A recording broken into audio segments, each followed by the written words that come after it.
All right. Hello, everyone, and good morning or good midday, depending on which time zone you're joining us from. I'm Tamara White, and I'm the Associate ED at Small Housing. Welcome to our very first Gentle Density Network webinar on Infill Development in Edmonton, Strategies for Success. And thank you so much for choosing to spend your time with us this morning. Oh, I have navigation difficulties over here. Can we click back onto that screen? Sorry, just one moment. We're looking to advance some slides here. Let me just click onto that screen. Yes, I see here. Just click on that. Beauty. Thank you. Sorry about that. All right, I'd like to start today's session with a moment of reflection and acknowledgement. Our organization acknowledges that we conduct our work on the traditional territories of Indigenous people who have called these lands home and have been their stewards since time immemorial. And I'm coming to you today from the unceded territories of the Musqueam, Squamish, and Tsleil-Waututh First Nations. Both as an uninvited guest and a resident of these lands, and as a professional engaged in land use practices, I'm very grateful and humbled to be here, and I acknowledge my responsibility in participating in reconciliation as an individual and also as a professional. So for those of you who don't know us yet, Small Housing is a nonprofit that's been around for a decade plus, and we champion the evolution of single detached neighborhoods to provide ground-oriented homes that are equitable for all. We're a hub for good practices, new ideas, and network building in support of gentle density housing in BC. We do research, advocacy, technical advising, and model development to drive innovation. And over the past 10 years, we've supported the development of municipal policy and program frameworks, feasibility analysis for market and non-market units, design guidelines for infill, public engagement practices, development approvals process recommendations, and more. So here's a quick overview of our program focus for the next 2 years.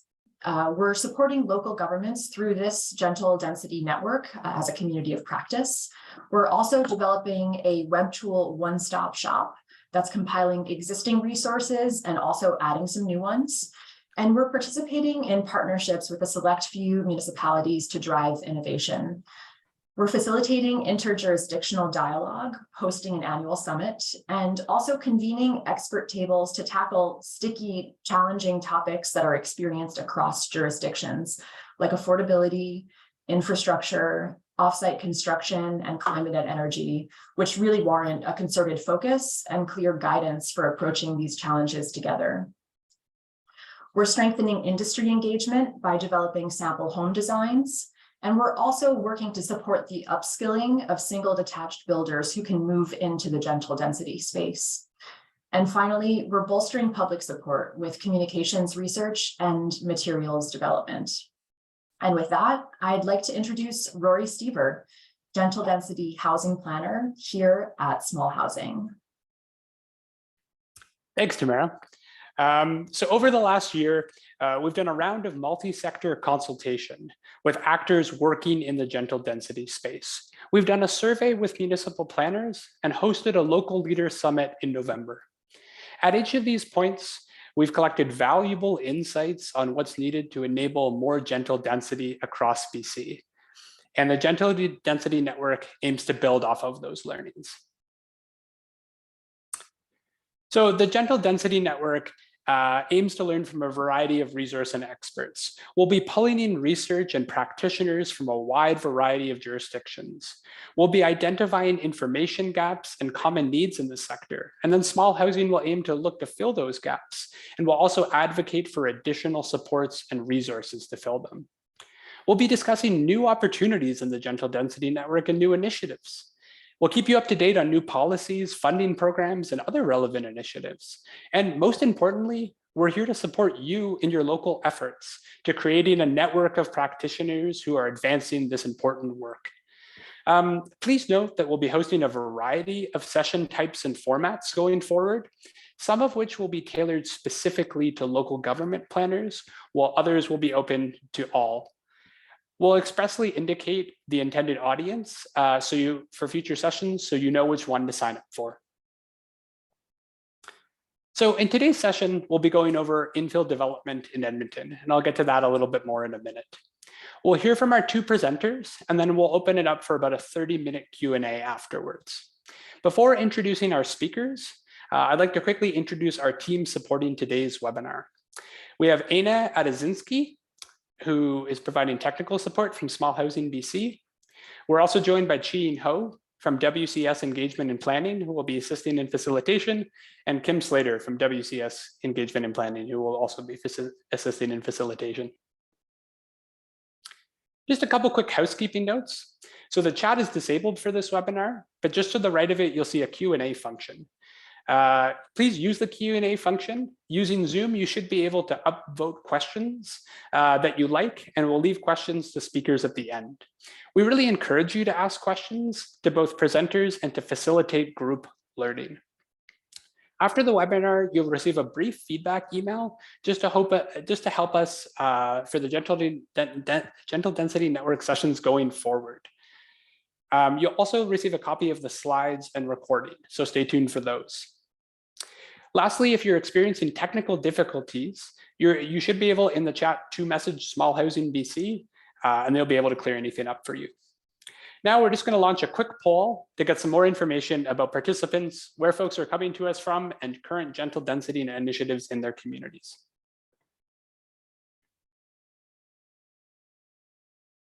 So we'll just give folks a couple minutes to vote in the poll here.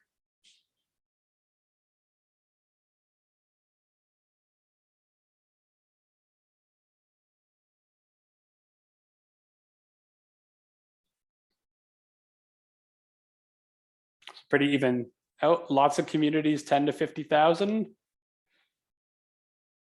Okay, seeing folks from kind of all over. And then in terms of where folks are coming from, a lot of folks in Vancouver Island, seeing some folks as well in interior and northern BC, the lower mainland. And then in terms of gentle density initiatives, seeing a lot of zoning reform, resident and community engagement, seeing a few votes there for process improvement as well, and feasibility.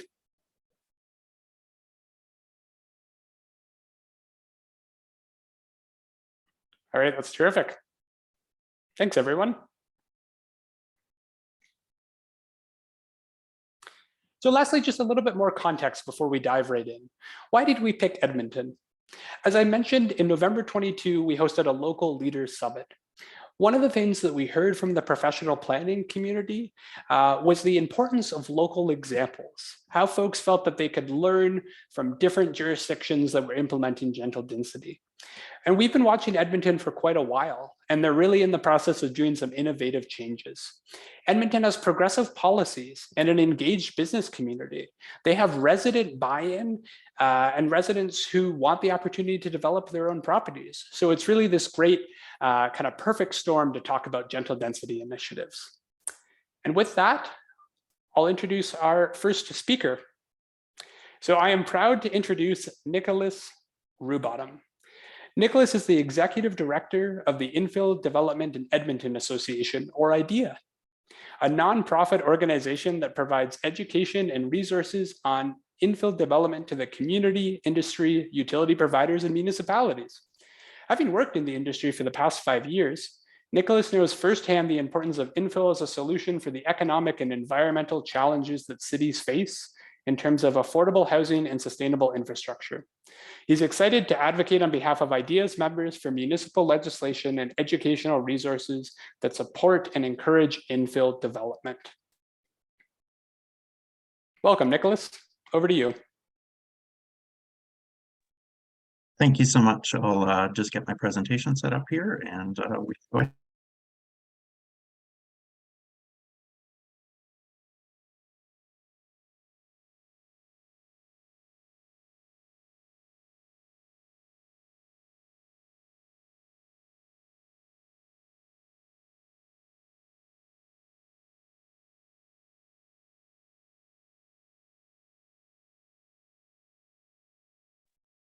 Okay, can you see my screen okay?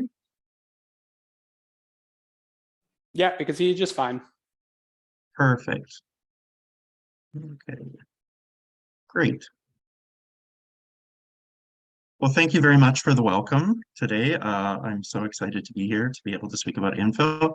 Any opportunities to get to speak about it is definitely something I take advantage of.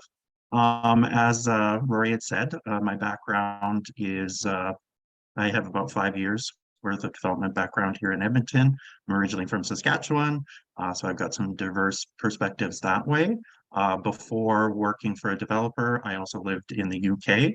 I lived in London for 3.5 years, and I kind of use that as my joke because I see London is like the end result of densification. So when I share that with people, I'm like, this is what Edmonton can be. This is what Canadian cities can be. So yeah, there's a lot to go through today. One of the things that I tried to focus on is really talking about regulatory process and policy. So you'll see a lot of that in my presentation. So yeah, I'm just going to go ahead here. So just some key objectives. I'm hoping that I'll be able to let you understand how infill is permitted in the City of Edmonton and the city's role in supporting infill. I hope that you'll be able to learn about some of the resources provided by external organizations to support infill development, for you to understand how public support is garnered for infill development in residential neighborhoods. I'll be focusing more high level, focusing on community leagues and the Edmonton Federation of Community Leagues, because I know Travis is really going to be getting into some of the granular details about community engagement. And finally, exploring strategies that can be transferred to BC communities, including municipal policies, processes, partnerships, resources, engagement tactics, and messaging. So I wanted to start just by talking a little bit about what IDEA is, because I think that is a really good preface to talking about infill in Edmonton. So for IDEA, who we are, IDEA is basically a proactive group that provides education and resources on infill development to the community and industry. We help to connect organizations, experts, businesses, and individuals in order to encourage high quality and vibrant infill development in Greater Edmonton. We often see ourselves as a facilitator for engagement and connection. Our members encompass people who share a forward-looking vision of an Edmonton that is vibrant, walkable, efficient, flexible, resilient, sustainable, and healthy. And they come from all walks of life. It's not just industry partners, it's community members, it's across the board. We drive change towards what our motto has become, people-centered communities. Our mission is pretty simple, to promote and advocate for high-quality infill development within Edmonton. And our vision is that Edmonton's existing neighborhoods will flourish as complete communities with diverse housing and healthy lifestyle choices. So to get into some of the milestones that we as an organization have already achieved, I can't get into great detail, but I just wanted to touch on a few. We've done a lot of work on the zoning bylaw in Edmonton. It's undergone a lot of change in the past couple of years, and it's going through a draft process right now. So we're going to be implementing that hopefully in 2024. But we played a large part in advocating for a lot of the changes that are very positive that we're going to be seeing in that new zoning bylaw. We've done a lot of work to support infrastructure changes, including a $22.4 million cost share program for water main upgrades. We have a builder education program that ties into an expedited permitting process. Over 70 successful registrants have participated in that program. And the whole point of the program in terms of in addition to education, is that it reduces development permit timelines to 20 days and builder permit timelines to 15 days, which is more than half of the regular timeline. We've done major changes to policy framework, had dozens of events, including webinar learning sessions and in-person events. We have many dedicated volunteers, so it's not just one person. We have 50 active volunteers right now that are working on our committees and an amazing board. In addition to that, one of our other favorite activities as an organization is our In Development podcast. It's a bi-monthly chat with local companies, local members of the community to talk about various infill topics. And we've really seen a lot of growth in membership over the past few years. IDEA just recently reached its 200 membership mark, so we're quite excited about that. So yeah, I want to get right into it.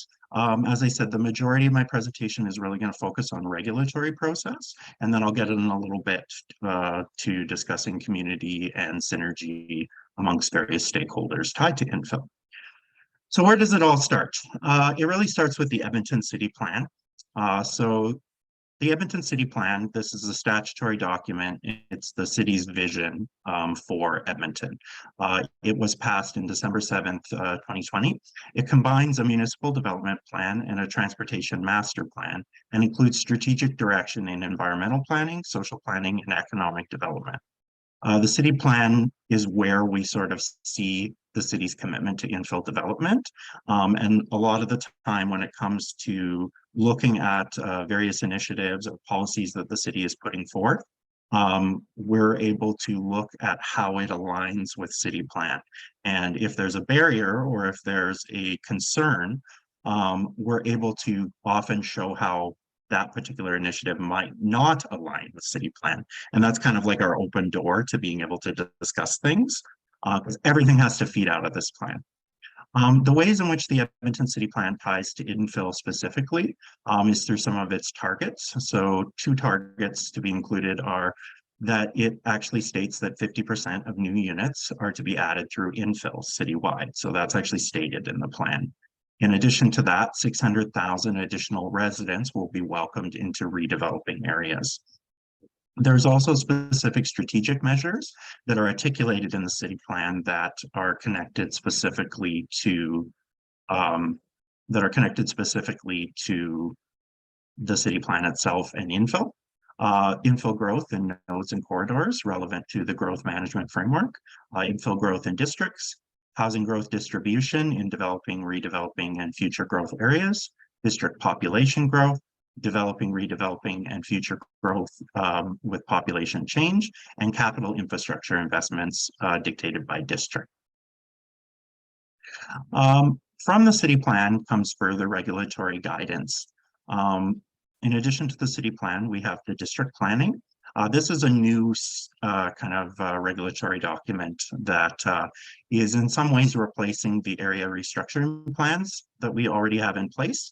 Right now, they're kind of, because the district plan isn't completed, the ARPs are what's dictating development at this level, but the goal is to have the district plans kind of take that over.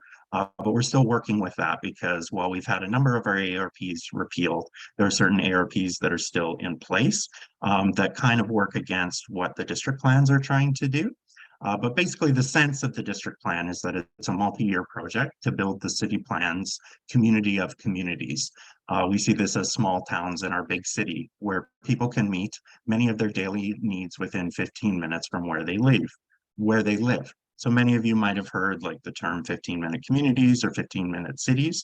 This is our interpretation of that. We call it 15-minute districts because the city plan outlines the districts being in Edmonton. In addition to that, we have our zoning bylaw, which is also going through a draft process. The zoning bylaw contains the rules and regulations for the development of land in Edmonton. Therefore, it's lot specific. The zoning bylaw renewal initiative will develop a strategic, simplified, and streamlined zoning bylaw to enable people, places, and businesses to thrive and prosper. So on the consequence sides, I'm going to outline some of the barriers that we have experienced and continue to experience with infill. And kind of what I want to do, I can't go into great detail just based on the time, but what you're going to see on every slide is you're going to see me talking about a barrier that we may be still dealing with or that we've overcome to a certain extent. But at the bottom, you're going to see actual city plan policies listed. I really encourage you to take the slides and study them a little further, because what we've done and what we continue to do is we take those city plan policies and use them basically as a starting point for discussion when we encounter barriers. Because what you'll see is that the barriers often are not in alignment with what the city plan policies are. So that becomes our way to talk about why certain things need to change and why initiatives at the bottom necessarily don't always correspond with initiatives at the top.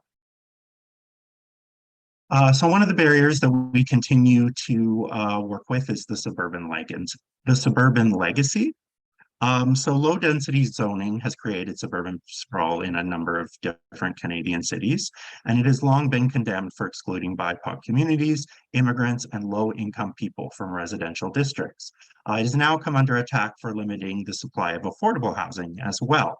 And as you can see, like just to give you one example, talking about that, you can see how it doesn't really align with what our city plan is saying, because the policy tied to city plan in this respect is promoting compact mixed-use development within districts that support equitable access to employment, education, and amenities, and furthermore, supporting equity among the diverse communities that contribute to Edmonton's sense of place, wellness, and identity. So if our districts are supposed to promote equity, then we need to see diversity of people living in our neighborhoods, we need to see diversity of built forms in our neighborhoods, and we need to see amenities available to everybody within our neighborhoods. So that's how we're able to kind of counteract against urban sprawl and ask for more priority to be placed on infill development.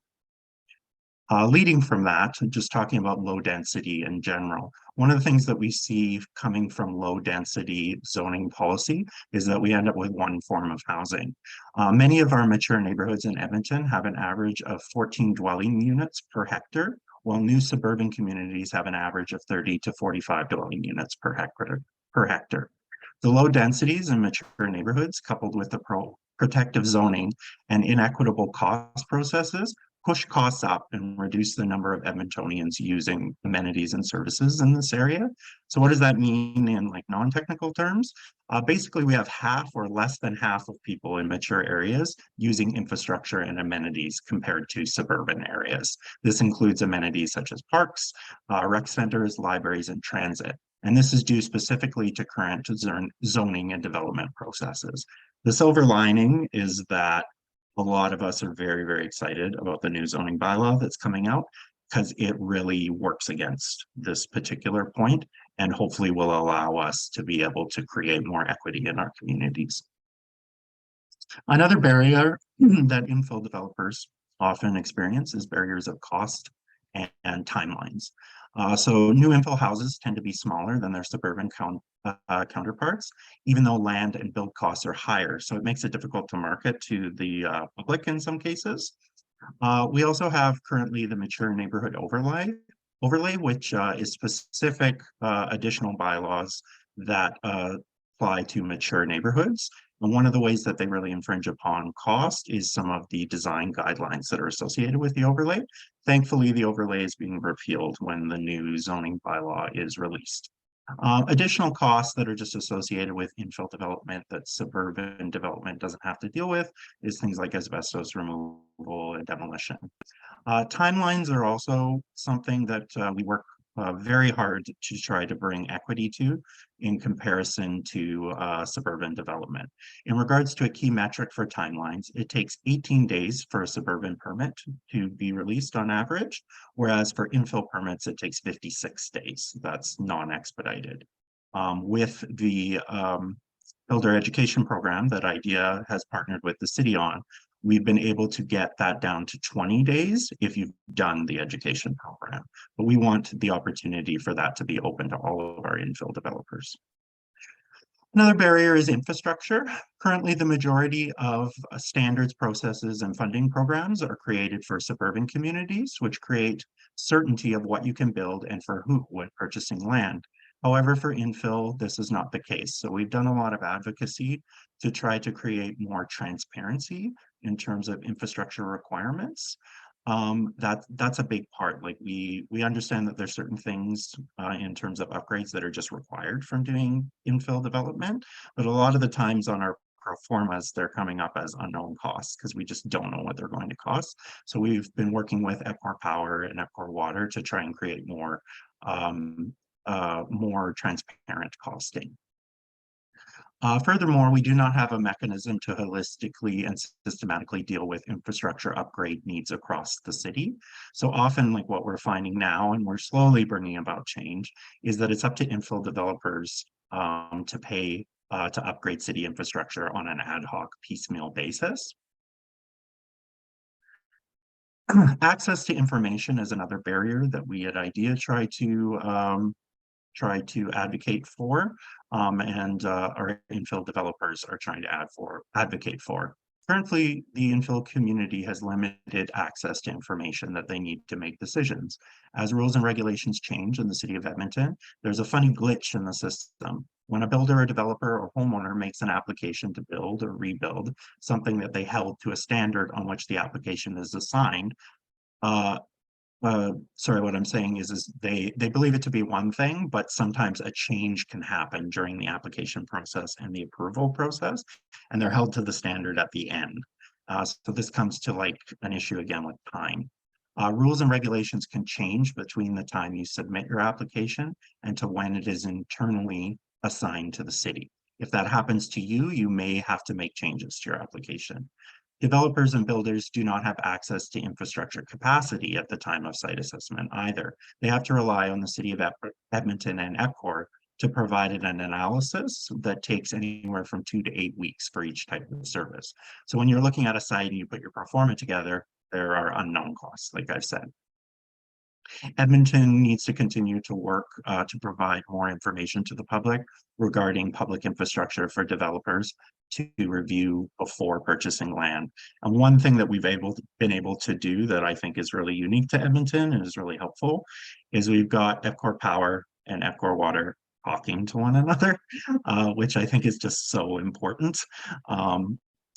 Especially because EPCOR Power is provincially regulated and EPCOR Water is municipally regulated. They kind of before were operating as autonomous organizations or institutions, and we really needed them working together for us. Finally, another barrier is just complicated planning framework. I mentioned the ARPs and how they can be very problematic to where the city of Edmonton is trying to go with its city plan. The Garnered ARP, for example, has been amended 30 times since its creation in 1982, and yet it is still an active ARP. We're hoping that it's going to get repealed. In the city plan, University Garnered is a major node.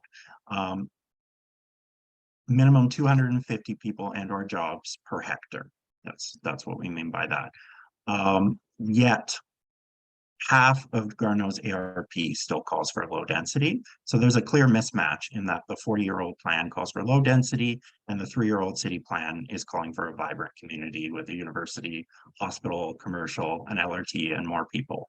So we're hoping that we can get all of the ARPs that are not tied to city-led projects to be repealed. Final two sections I wanted to get into. I know I've only got a couple minutes left, but I wanted to talk about trust. So this is garnering public support through communication, transparency, and engagement, specifically focusing on residents of Edmonton. I think that one thing that really generates trust with Edmontonians that may not know a lot about infill is being able to talk about some of the benefits to infill that will actually impact them. So the benefits include infill providing more attainable and affordable housing for more people. There's the climate aspect that we find really appeals to a number of residents. So sprawl and increased car dependence contributes to higher greenhouse gas emissions, lower commutes, and more disconnected communities. In Edmonton, transportation accounts for 30% of our greenhouse gas emissions. Sometimes the thing that ties those two things together is we also talk about fuel costs and the solution that infill can happen for that. If we're dealing with complete communities, 15-minute communities where amenities are close by, people are spending less money on fuel and it's good for the environment.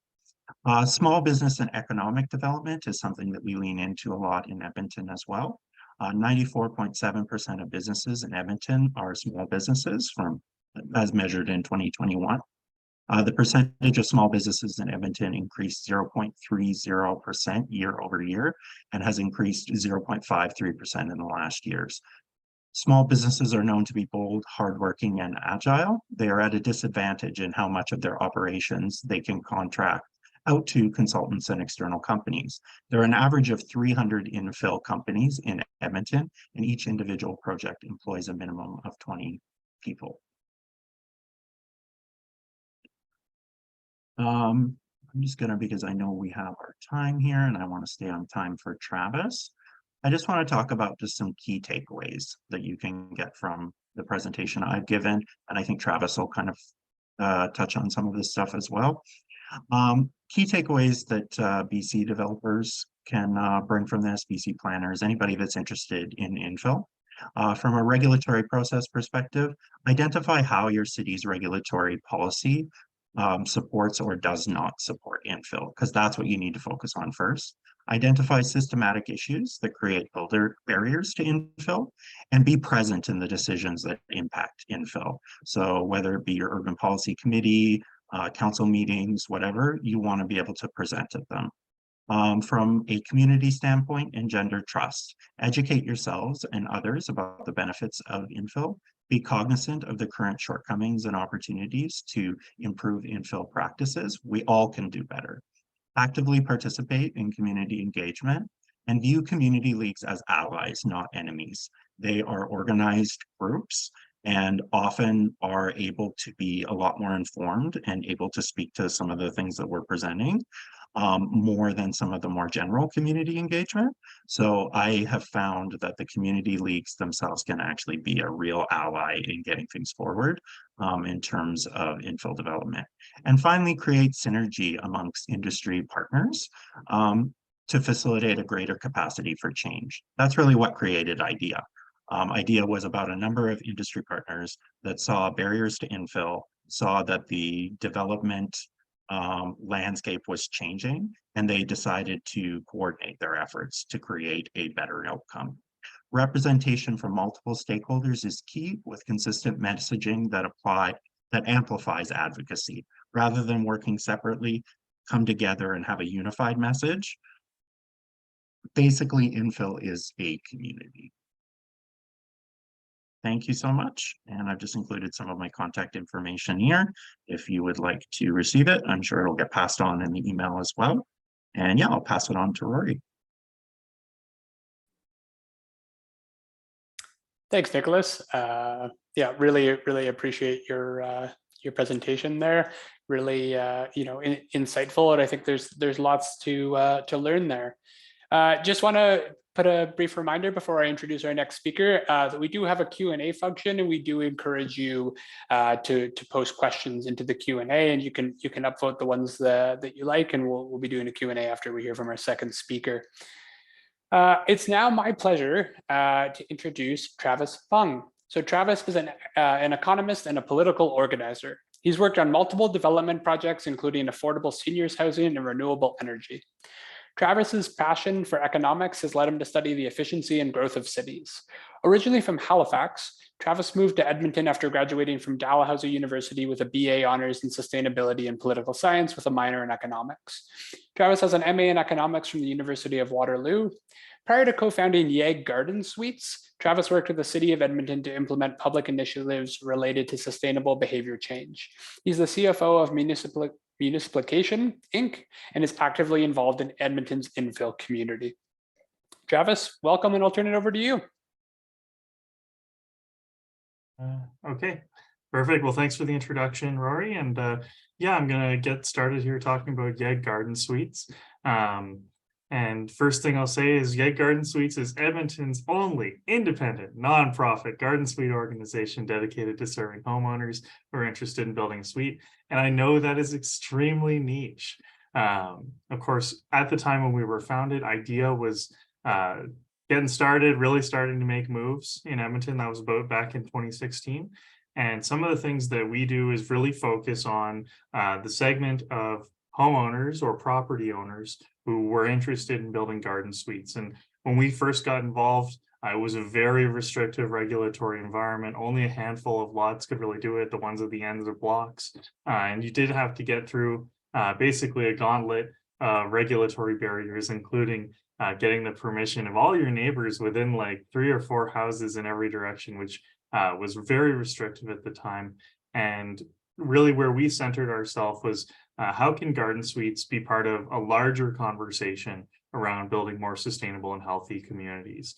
We really saw it as an opportunity to empower property owners and homeowners to be on what is typically a different side of the debate, because as we're all aware, probably in this workshop, There are a lot of people with not in my backyard sentiments, and with Garden Suites, we knew that the people who would be attending our events were pretty explicitly, yes, in my backyard. That is what they were looking to do.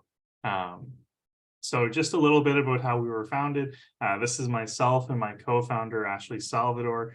She's no longer with YEGarden Suites because she's now serving on Edmonton City Council. But we really believed that garden suites might be small, but they're an important part of how you can address some of our challenges around climate change, affordable housing, and social isolation. As I'm sure Small Housing BC hears about, there's a lot of relationship building that can occur between, you know, the owner of a house and then garden suite, and then what that relationship looks like between them, if there's any informal services going on, that sort of thing.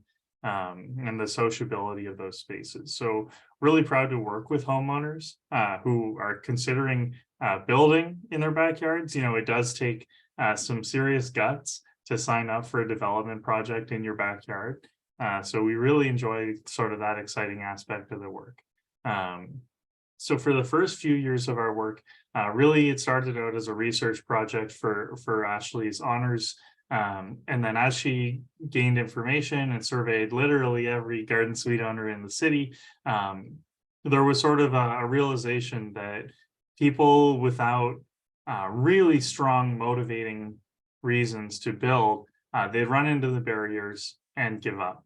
And then we wanted to be able to provide the knowledge required for people to have the belief in themselves that they could kind of follow this process through, build the requisite team, and actually deliver an end result. And as I said, we do workshops, we do tours, we do a variety of other advocacy activities, less advocacy these days because the rules have really reached a very satisfying point. And you can see on the right, we had a huge workshop in 2019. This was probably 3 months before everything closed during the pandemic. And then, of course, here we were hosting webinars in 2020. I'm sure everybody's very familiar with that time. And then there I am, 2023, back out in public, providing those building blocks and basic understanding so that when these people are looking to go through the project, they're speaking the same language as the building and development industry and the finance side of that as well as being able to speak with planners about any of their concerns or projects. So today I really wanted to show you what we impart on people, because often people hear, okay, that's great, you're at Garden Suites, you do workshops, like, what do you actually tell these people? How do you prepare them? So this is basically the blueprint for how I would do a workshop in almost any city in Canada, because many of these things may need a little bit of massaging to fit your local context, but these are all very important components for understanding that basic language. And I know for many people on this webinar, this might all seem very basic, but again, when you're talking about small housing, when you're talking about laneway homes on people's properties, we have to be able to make sure that we provide that base level understanding. So we're just gonna take us through. So what's a garden suite? Just for clarity, in case we have many of the names, I think there's like 20 names for these things. They're garden suites, carriage flats, granny flats, laneway homes, backyard suites, backyard houses, garage suites, Fonzie flats, you name it. They've come up with a million names to try and make these things sound attractive. But at the end of the day, it's a house in your backyard. Now, in Edmonton, they're permanent structures. You can't move them. There's an HGTV effect where people think that you can probably just retrofit an existing garage for $30,000. Maybe possible in some warm parts of BC, but in the rest of Canada, you know, we have a lot of regulations preventing that, things like frost walls, foundations, etc. So we have a lot of people come in. This is one of the first myths we try and dispel. You're not going to get into a suite for, you know, 50 grand. It's not really a thing. And then we were really trying to impart on people that you're building a house. It has all of the expensive components of a house. Now, Nicholas talked a little bit about infill. I thought this was a really great demonstration of why we need infill in Edmonton. So this is a map of Edmonton. We call this the donut of doom. Basically what happens with kind of suburban greenfield growth, you go and you build a bunch of houses, which are pretty much a monoculture when it comes to the demographics. You got a lot of families moving in, they have kids, you have quote unquote some density for some time, and then eventually everybody moves, all the kids move out, and these neighborhoods enter pretty significant decline. And that's what we saw in Edmonton. There are tons of closed schools. There's a lot of businesses that don't have the amount of density required to support them. And basically, we just continued sprawling out to neighboring land to build more single family homes, which currently looks like we've gained population, but it's going to be the second layer of the donut in no time here. So really, why garden suites? Well, if you look at Edmonton from sort of a planning perspective, you look at the breakdown of the types of lots, where they're situated, what the format of most of these older neighborhoods is, and you realize they almost all have lanes. They almost all have large backyards. The principal dwellings in the first sort of sprawl was not covering that much of the lot. So almost every one of these properties is suitable for a backyard house. And there are a lot of people who are interested in building them. So wanted to emphasize that there's some opportunities for fiscal responsibility here as we build our tax base. We're efficiently using infrastructure, but also people are more location efficient. The amenities that were built in the past, they're still there. So pools, rec centers, etc. And people are able to access those more readily. So there's an opportunity for location efficiency and the reduction of travel times and the energy associated with that. But also for the neighborhood life cycle and diversity. As I mentioned, houses can, especially when you're building them in a greenfield setting, they can really cause a monoculture of your demographics. And by having more rental stock available, maybe fewer bedrooms in the case of housing where there's lots of bedrooms, it does offer that opportunity for people to rent in a neighborhood they might not otherwise be able to afford. But why garden suites in particular? And I'm going to just touch on this. YEGarden suites is actually super pro infill in general. We do not believe garden suites are a silver bullet to Canada's housing crisis or climate change or anything of that nature. We need missing middle housing. We need towers. Honestly, we need a lot of housing in general that does not revolve around sprawling single family home typologies that are reliant on cars. So one of the things we were excited about garden suites, though, was that it's hidden density. It's really easy for people to get behind. It's homeowner driven. So homeowners are the largest landholders by value in municipalities across North America. And so there's an opportunity to really empower them. Also in our communities, a lot of the principal dwellings, they're still good. Like you don't need to tear down a lot of these homes because they still have another 2-3 decades in them. And also it's an opportunity, as I mentioned, for people to rent in neighborhoods they couldn't afford. This one, for example, is in Glenora, which is a very well-off neighborhood in Edmonton. But to rent this suite is, in the area of $1,400, $1,500, whereas to buy the house is well over $1 million. So it's just a much more practical way for someone to get involved. And of course, we have garages up and down every lane. And so you're already covering that surface area and preventing drainage in that location. So you might as well put something of value there rather than just simply a box for your car. So in Edmonton, let's just do a quick 101. Garden suites can be allowed now on almost all residential lots. And this is one of the things that we fought long and hard for. As I mentioned before, you would have to be on a corner lot, just like that one that we just saw, as well as every neighbor within 60 meters of you could appeal, or 60 feet, could appeal your application, at which point you'd be going to the Subdivision Development Appeal Board and fighting tooth and nail to house your mother, which was really not something that residents were pleased with, and we wanted to try and get rid of that barrier as quickly as possible.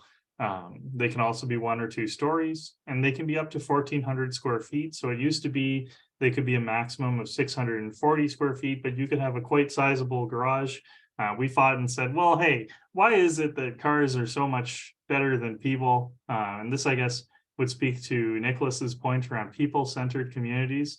If you have a policy that allows floor area for cars at the expense of floor area for people, that's a very curious planning decision.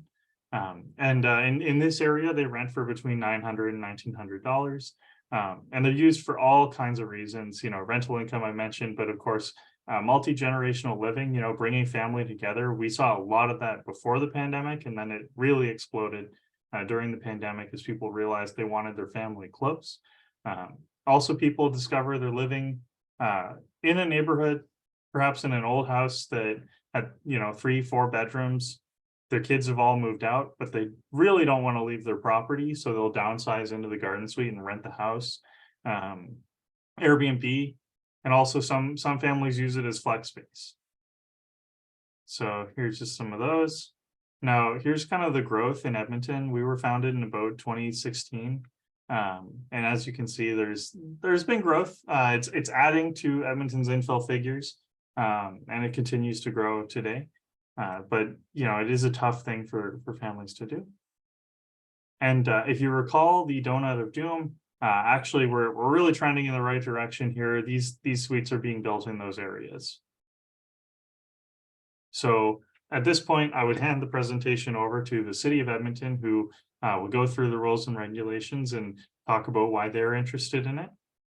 I then talk about what happens if you need a change to the rules.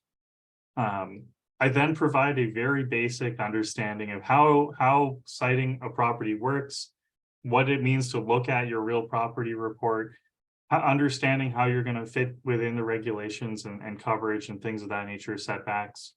Talk about design, utilities, make sure to bring everyone up to speed on utilities. This is a very nerve-wracking component of being involved in one of these projects, and it can become a sticking point for a lot of homeowners.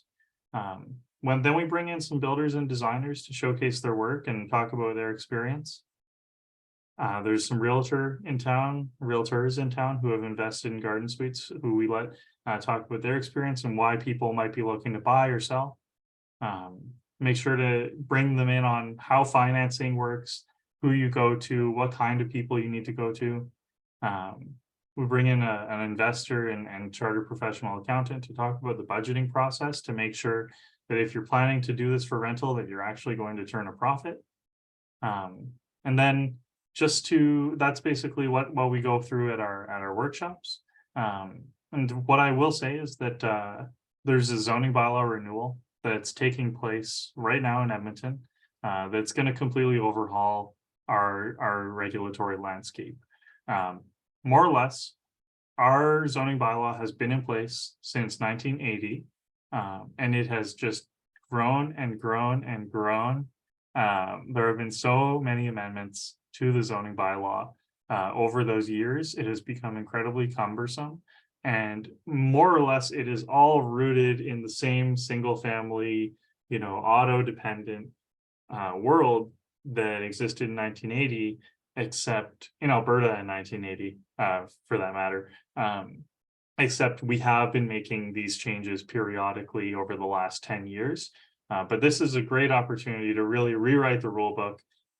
And for garden suites, we're actually being renamed to backyard housing, which is much more appropriate, and it refers to them in a way that is less subordinate to the principal dwellings. And some of the changes we're getting is greater coverage. So you'll be able to cover more of the land area, larger floor area. So you'll be able to build more substantial buildings, especially on the second story. They restricted it in mature communities. So for people that were building just sort of a box with a garage on the bottom and a box on top, you could really only fit a 1-bedroom. Now you'll be able to fit a 2. You're also going to be able to attach them. That's why I've got this picture here. These are just starting to pop up in Edmonton, and you'll be able to build those on virtually every lot instead of having to be dependent on having a duplex in the front. Now you'll be able to put a duplex garden suite in the back. So this could make a lot of sense for some of these small homes that are on large lots where you're not tearing down the house, but you want to add some density and rental income. And then one final change that we're really excited about and we've been lobbying for a long time is that we're going to allow backyard houses to be condominiumized. So right now, you can't condominiumize it. It's all kind of one lot. If you have a backyard house, it can't be sold separately. It must be sold as the whole. And some people would like to condominiumize them. So, you know, maybe you are downsizing, you condominiumize your garden suite, and then you're there in the summers and you fly south for the winters and you've sold your house. So you got some good cash in the bank for your retirement. Lots of people would love to do that. You can't do it right now, but we're very excited to see that happen. Now, I do want to take a second to talk about our position in the sort of advocacy and awareness sphere, especially in the years prior to my partner's election to city council, because we now no longer do advocacy because of some conflict of interest there. But understanding what actions your municipality is taking is key to really taking advantage of those conversations and advancing the policy. So I know Nicholas spoke a lot about where we are today with city plan, the zoning bylaw renewal, and district planning, and that's great, but it actually took a long time to get here. And IDEA was really involved in this work as well. So I've got the 2014 Edmonton's Infill Roadmap, as well as the Infill Roadmap 2018. You can find both of those online. You'll see hundreds and hundreds of actions between them.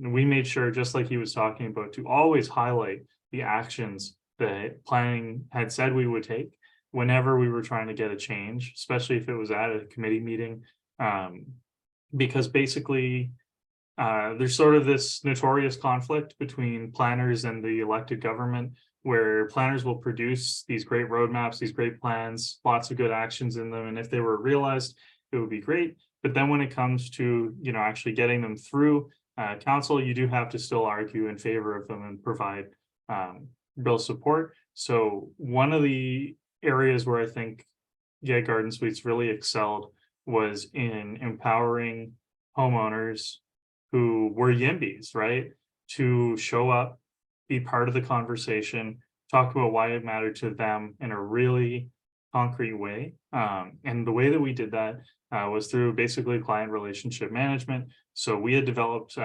some very large lists of people who were building suites, people who had suites, people who were interested but hadn't decided to go forward, about what barriers were in front of them, what was stopping them, what they were interested in seeing. And then every time there was an opportunity as it passed through various committees or public hearing, we made sure to call every single one of those people and make sure they were there to speak in favor of these changes, because there's always another component of citizens who are going to be there with the time and the resources to oppose. So we made sure to try and balance that conversation out, not just with industry members, but to use garden suites and the people who we know are in favor of development and more sustainable communities as part of the conversation, because they have an impetus to be there. So really love to focus on that aspect. And it's not just for when you're going to be at City Hall, it's also all of the engagement sessions that take place. You want to try and stack those. At small housing, you're going to have a lot of typical ordinary people who are looking to do something on their own property, and those people are champions in waiting. So really something that I would strongly encourage anyone who's involved in any municipality to try and empower those people. And then, yeah, the last thing is about telling a story and building momentum. So we were constantly sharing owner stories, hosting tours, sharing high quality images. Make sure you get really nice pictures of all of these things. That's absolutely key. And I think that's everything I've got for you today. Super.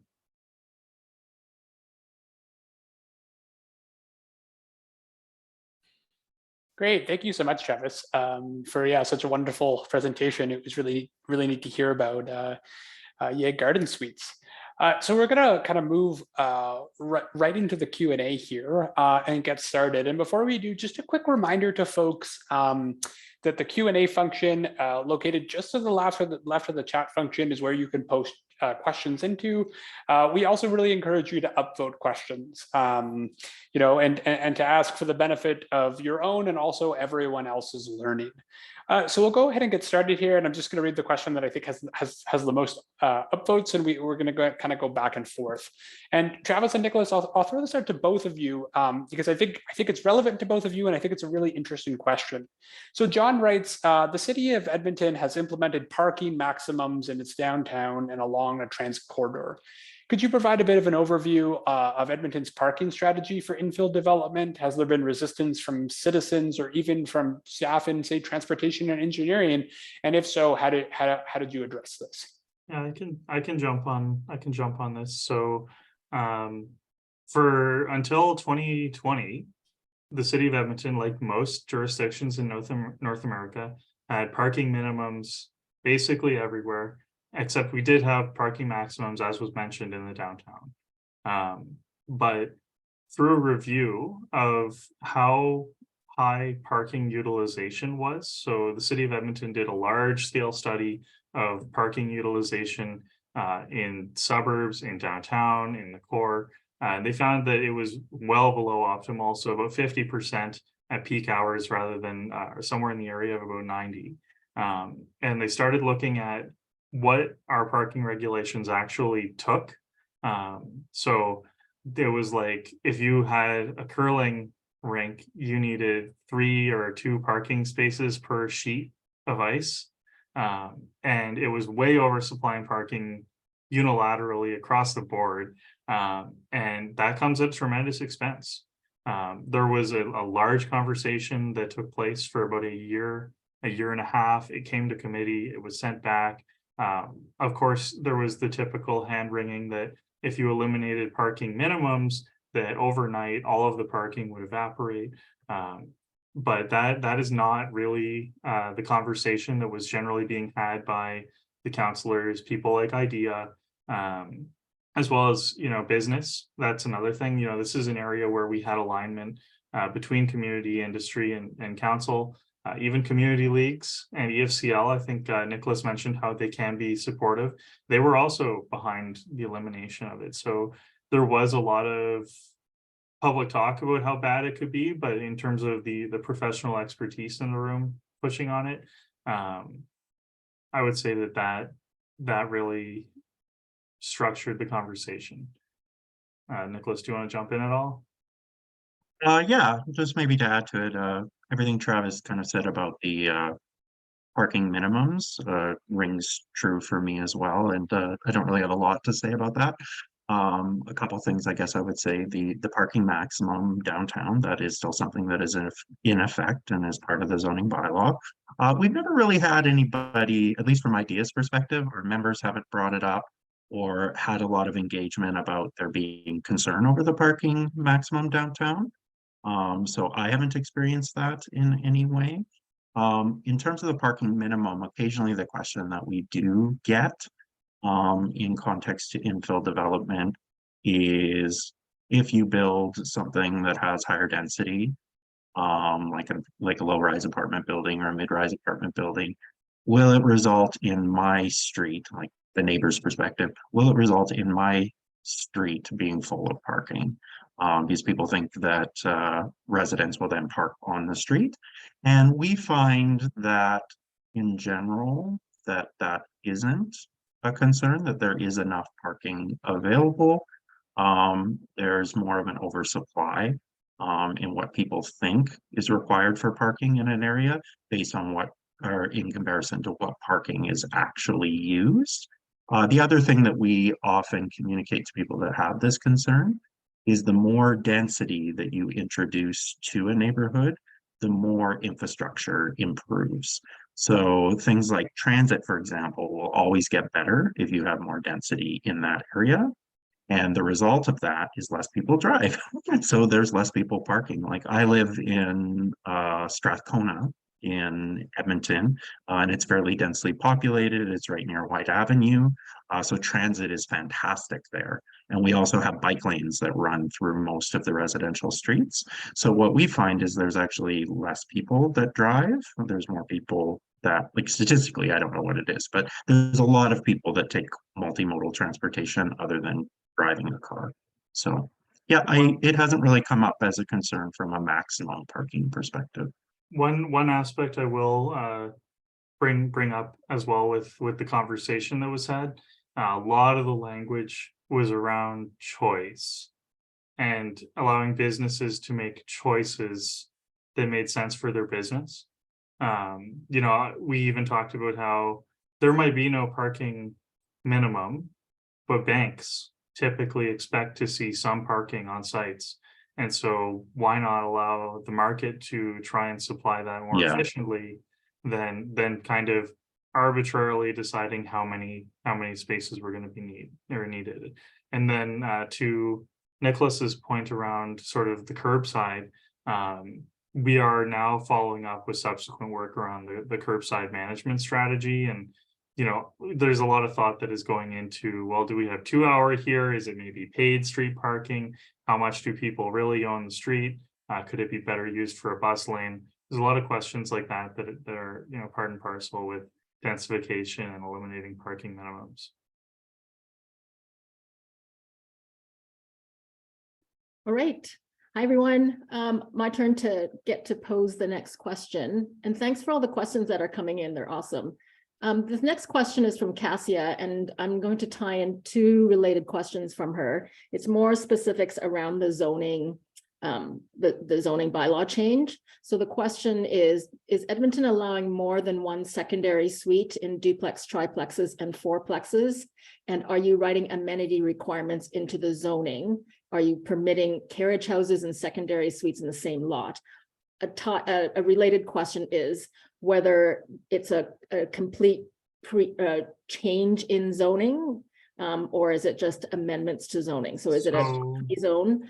So if you could talk a little bit about the zoning and then what's allowed in the new zones. Okay. Thank you. So just to jump on this, we currently allow secondary suites and garden suites to exist on the same property. Same thing with the duplex. So if you had a side by side, for example, you could have 2 basement suites, 1 on each side, as well as 2 garden suites in the rear. So rather than having, you know, 2 units from one semi-detached, theoretically you could have 6. Similarly, you can do that with row houses right now, and all of those are being ported over to the new bylaw. I mean, enhanced really, but the conditions are currently allowed. Yeah. Yeah, and my understanding, just to build from that specific point, Travis, even if it's like a semi-detached property, for example, and your garage is attached in the back too, as long as you have a party wall agreement, you still can have 2 garden suites, correct? If somehow you have the space. Yeah. There's a lot of constraints around that, because, you know, if you have your attached rear garage or something and, you know, you have a driveway, it might be problematic. But yeah, if there's space, you can absolutely make that work. That's amazing. Yeah, Sorry, can you talk about the zoning that allows it? Are you amending existing zonings or creating a completely new zone? So right now you would be able to do that under the RF1, RF2, and RF3 zones, which comprise somewhere in the area of about 55% of our lots in the city of Edmonton, including commercial and all those other ones. So that's going to be changed to virtually every residential lot in the city of Edmonton. That's, you know, we're going from like 8 or 9 low density zones to like 2. With the zoning bylaw renewal. So they're all going to land in the new 2, and the new 2 allow for it more or less everywhere. Interesting. Thank you. Yeah, and in general, yeah, just in general for zoning, some of the ways that we really like supported infill in the new zoning bylaw is there's lots of like flex zone opportunities. So like low to medium, medium to high, that is allowing us to kind of address that missing middle a little bit more. Something else that our members are really excited about. We think that mixed use development is something that's going to kind of soar in 2024. in addition to a lot of different, or a lot of flexibility in the existing mixed use zone and how it's sort of regulated. There's also the neighborhood mixed use zone. So this is a special mixed use zone that is specifically for residential communities. So it's not about mixed use being along a primary corridor. It's about mixed use existing right in a community or right in a residential area. And interestingly enough, some of the public engagement sessions that I attended, the community was actually like really open to it, which is kind of showing that there's a bit of a change in terms of sentiment towards infill development, because the way it was kind of presented and the way that it will manifest is people doing mixed use developments where it's a cafe or it's a laundromat or it's a small retail boutique shop or something like that that's going to be on the main level. And people are like, yeah, I kind of want to see that in my neighborhood. I could appreciate that. So people are less afraid, I think, when we're introducing things like that, but they really make a monumental change to density. Well, we Great, are thanks. looking forward to seeing your zoning bylaw when it comes out. And for all of you who are participants, as you probably know, Small Housing is putting together a web tool with a bunch of sample things like zoning bylaws and stuff. So once we get our hands on Edmonton's, it'd be great to share those innovative practices. Back to you, Rory. Thanks, Jean. So the next question we have here in the chat, and I think it's a really good one, but it's surrounding kind of shifting gears from zoning more towards kind of land and property values. And Leanne asks, is Edmonton concerned about driving up land values if garden homes are stratified / condominiumized? So that is really where the approach that Edmonton is taking, I think, is most innovative.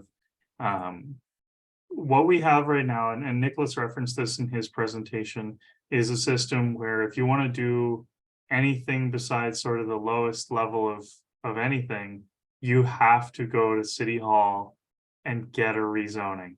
And it can be very contentious. And basically, as soon as that rezoning is approved, that land becomes a lot more valuable because our zoning is that restrictive, or has been at least historically. And so really with the expanded development rights citywide, we would expect to see actually a reduction in land values where previously they were the only ones that could add density. The scarcity of development rights is going to be significantly reduced by the new zoning bylaws. So we're really looking forward to the affordability benefits that this will offer. I would really suggest that in areas where land values have skyrocketed because of the scarcity of development rights, this alternative approach is way better suited to addressing the affordability crisis Canadian cities face.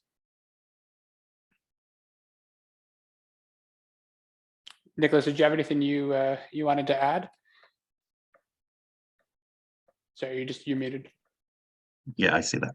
No, I think Travis covered that one. It was more garden or backyard housing, garden suite focus. And yeah, I feel like he said what needed to be said. Terrific. Thanks, Jean. I'll pass it over to you. I'm going to build on that, the question about condominiumizing. And I'm trying to figure out if that is that an actual word? Condominiumizing. So the question, it's definitely hard to say.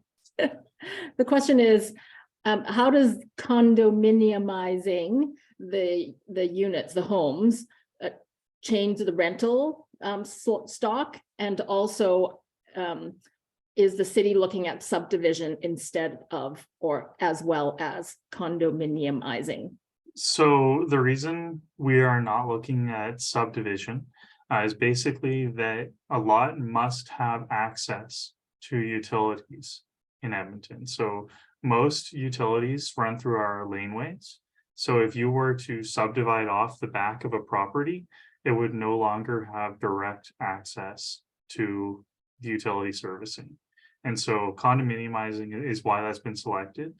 There was a pilot to do lot subdivisions. It was called a flag lot, but that is not really occurring. It's going to be condominiumization. And in Alberta, you can write your condominium, basically your bylaws or your rules for your condo to have these be more or less completely separate, excluding the utility right of way. And then to your first question about how will that impact rental, it remains to be seen. You know, we could have other effects that cause greater construction of these because people are going to be able to sell. So we could be seeing a supply effect that outweighs, you know, the number that may get taken off the market as they are condominiumized and people purchase them for ownership tenures. Yeah, I think it does remain to be seen. Our members have kind of taken different perspectives. We've definitely had this conversation before. There is a large sentiment that due to the current housing market, that we are moving more to a rental market and that more and more people will have a demand for that. What builders and developers are saying with IDEA is that it might change the way they approach development projects. So for example, we have some builders, developers that strictly build and then sell. Like that's develop and then sell. That's their process. Others that are more small scale are starting to explore the idea. Maybe these are investment properties that they develop and then they manage.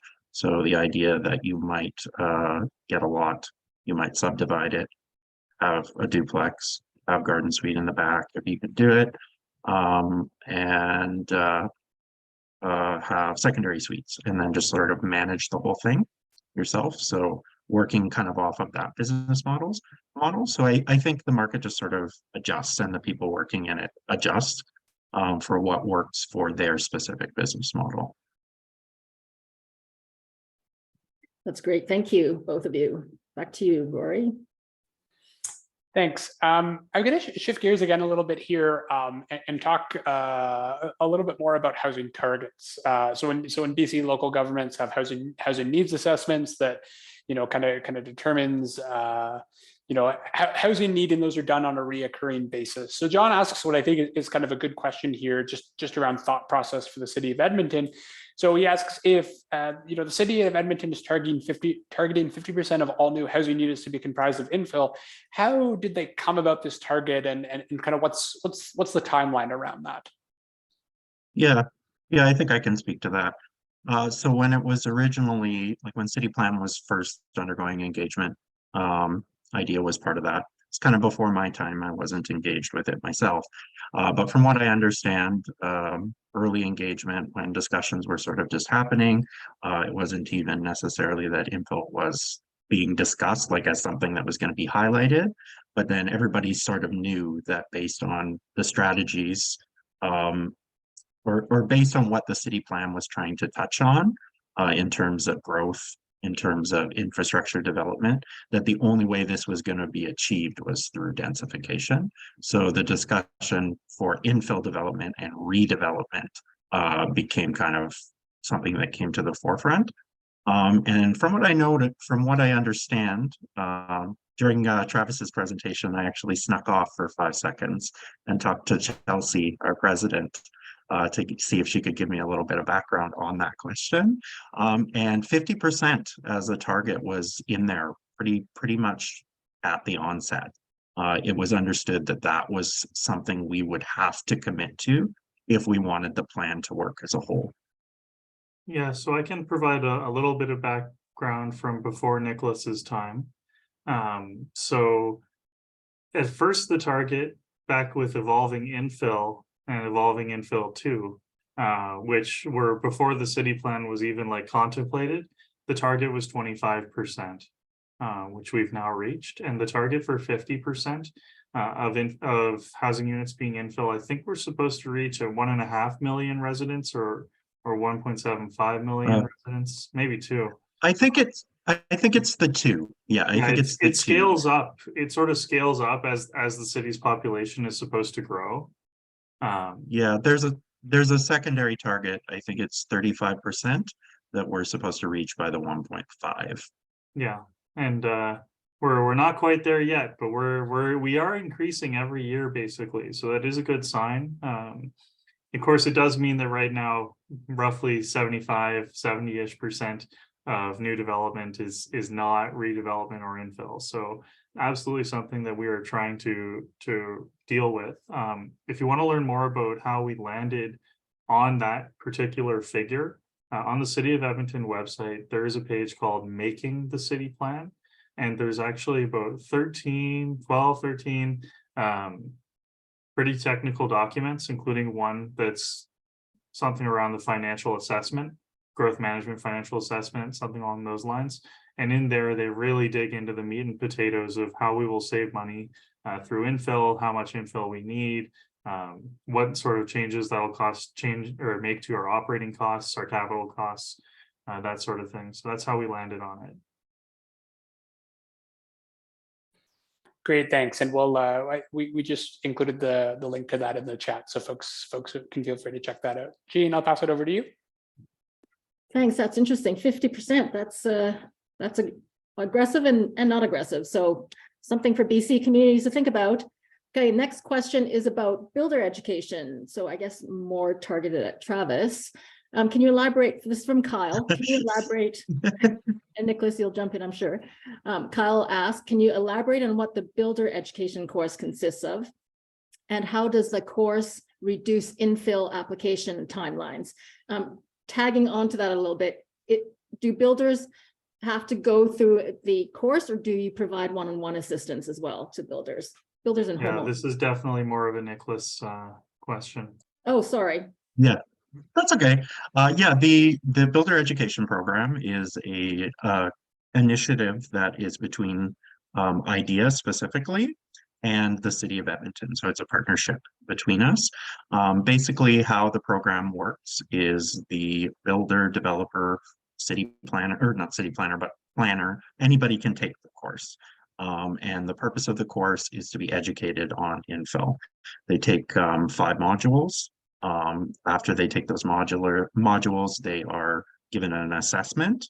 And if they are successful in the assessment, they are given an expedited permit application process. Like they're afforded certification so that when they put forth their applications on projects, they get their application expedited. And that's how they get that 20-day window as opposed to the 56-day window that all the other infill developers and builders are working with. So that's kind of how that process works. The builders and developers, or whoever the registrant is, they're required to take all of the modules and pass all of the assessments in order to get that benefit. It used to be an in-person thing, but we've actually transitioned to an online platform now, which we're going to be launching live at the end of the month here. So we're very excited to be able to do it online because it allows individuals to do the program kind of in their own time and then do the assessments once a month is when we offer the assessment. But it just was renewed for another year. We're talking about how the program is going to change with the zoning bylaw changing. The city is very open to continuing the program. So yeah, it's exciting. That's so fantastic and such a great incentive for builders to take the program, right? So are there builders who just don't bother taking the program because it's not worth their time and then they just deal with the longer application process time? Sometimes, like there is a cost associated with taking the program. So that's one thing to keep in mind. But what the city has found, like one statistic that they've been tracking is how accurate the applications are. And not only do builders and developers experiencing the longer time if they haven't taken the certification, that 56-day is if they do the application perfectly right off the bat. But what's happening, and some of this is due to the zoning bylaw itself in its current state, but they're making mistakes or there's things that are coming back as not having enough information, those kind of things. So their application isn't complete. And then the city is coming back and saying, oh, we need this as well. That stretches it another 14 days. So their process is actually taking them maybe like 80 days to get it done. So we find like one of the incentivizations that we offer to registrants is not only will this expedite the process for you, but it will teach you how to make a better application. so that you're not leaving things out and omitting things that need to be in there at the onset. Great, thank you. Back to you, Rory. Thank you. So the next question we have in the chat is just around, Karen asks, in terms of definition for infill in Edmonton, would you be able to speak to what Edmonton kind of defines as infill? Is it just suites or coach houses? Does it include duplexes, triplexes? How does Edmonton kind of define that? Yeah, so it's based on the area where it's occurring, not the typology. So we have, well, it used to be that we had our neighborhoods split up into sort of mature, redeveloping, and developing communities. Now it's basically just developing and redeveloping communities. If you land in this bucket, you're infill. If you land in this bucket, you're greenfield. Nicholas, I got that, yeah? Yeah. I mean, that's how it's counted in the reports. You're on mute again.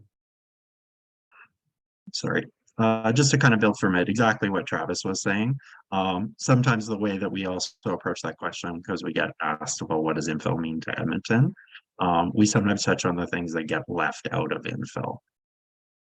Most of our builders and developers and members know what infill is, but if they're just getting into it, they sometimes forget that there's commercial infill, for example. Like that's an actual part of infill, and infill is sometimes about redevelopment. It's not about just the new vacant lot or demolishing an existing house and then building something new. It's more complicated than that. So yeah, I would add those aspects to it. Yeah, I think that's all I would say, but yeah, that's all I would say. I think Travis kind of covered the rest. Yeah, it almost sounds like kind of having a definition of what it is, and then also what it's not, and kind of what needs to be included in that. That's good to hear, and I'm sure that's educational for members of the development community as well. Just one more reminder to kind of upvote the questions that we have in the Q&A here for the ones that you want answered, and Jean, I'll pass it over to you. And this is probably our last question. I know you guys are, well, obviously focused in Edmonton, and Travis, you're doing work in Calgary as well, right? But in BC, we have a lot of small communities, and with the gentle density network that we're building, it does include a lot of smaller communities as well. Do you have any experience or heard of any other practices around Canada where there are best practices around infill in smaller communities?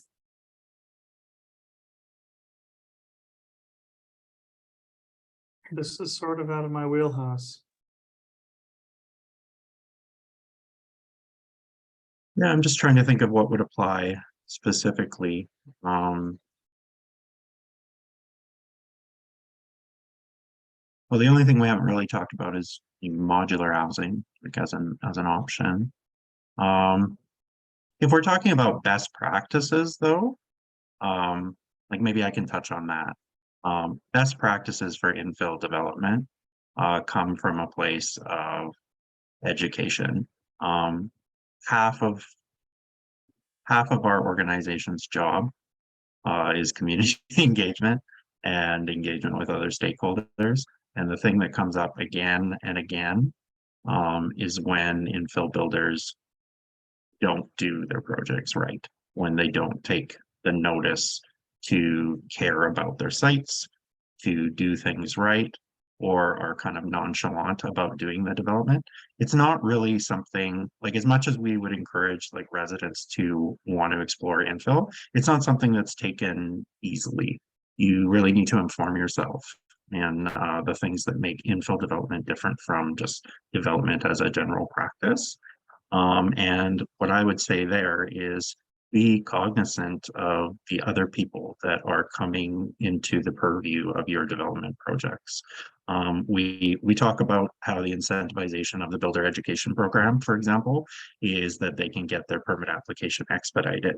That doesn't mean that that's the only incentivization. The other big incentivization from it is they learn how to build infill better. We devote an entire module talking just about construction practices, and another module just about communication community engagement.